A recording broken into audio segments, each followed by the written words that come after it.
พี่น้องมื้อนี้น้องโกกีออกมาชี้แจงแล้วหลังจากผู้ใหญ่บ้านฟินแลนด์เบ้าถึงความฝันเงินเสีย10 ล้านแต่ว่าบอดโนดบอกว่าบ่แม่น10 ล้านหรอก40ถึง50 ล้านหลายคนก็พุ่งเป้าไปที่น้องโกกิพี่น้องเอ๋ยน้องโกกิก็เลยออกมาชี้แจงมาจังซี่ล่ะหนูขอชี้แจงในส่วนของหนูที่เป็นประเด็นตอนนี้นะคะทรัพย์สินที่หนูมีอยู่ตอนนี้คือรถ3.95 BM หนูว่างดาวไปตอนพฤษภา68โดยพี่เป็นผู้ค้ำประกันให้ขณะนี้ยังผ่อนอยู่ค่ะกิจการคลินิกหนูหุ้นกับเพื่อนสนิท1 คนและทีมงานมาสร้างพี่อ้ำพี่อุ้ยพี่ฟางอดีตพจก4Jมีเอกสารร่วมลงทุนพฤศจิกายน68และยังผ่อนเครื่องอุปกรณ์การแพทย์อยู่ค่ะแล้วการธุรกิจเครื่องสำอางแป้งหนูได้ตกลงกับพี่แก้วว่าพี่แก้วเป็นผู้ลงทุนและจัดการส่งสินค้าให้ด้วยหนูเป็นคนขายและประชาสัมพันธ์ตัดยอดกันเดือนต่อเดือนบ่มียอดค้างและตอนนี้สต็อกสินค้ายังคงเหลืออยู่เพราะเพิ่งสั่งเพิ่มเติมเมื่อกพ69ค่ะว่าซั่นว่า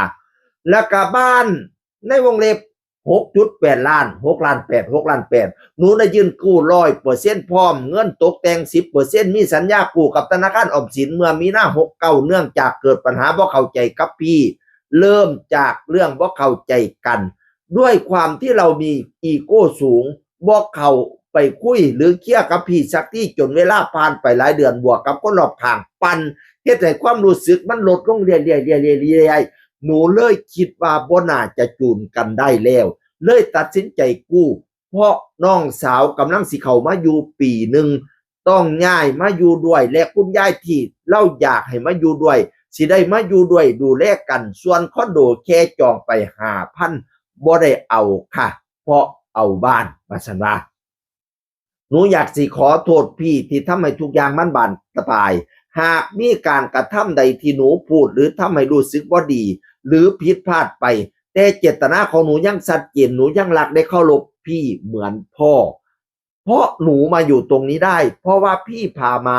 ไม่มีเหตุผลเลยที่หนูจะคิดไม่ดีกับพี่ตั้งแต่วันที่ทะเลาะกันหนูไม่ได้มีความสุขเลยและเงียบให้มากที่สุดแต่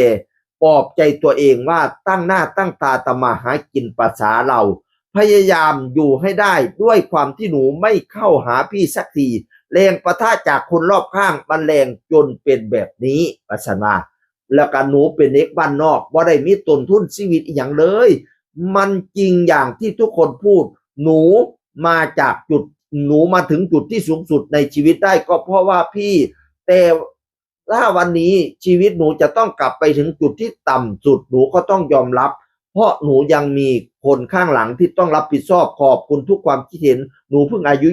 24หากเหตุการณ์นี้มันจะสอนให้หนูโตขึ้นและรู้จักคนมากขึ้นหนูยินดีเรียนรู้และยอมรับมันไม่ว่าจะเป็นพี่น้องหรือไม่ได้เป็นสุดท้ายหนูยังยืนยันคำเดิมว่าหนูพยายามช่วยเหลือพี่และทุกคนที่อยู่รอบข้างแบบเต็มที่เท่าที่ทุกคนเท่าที่คนนี้จะทำได้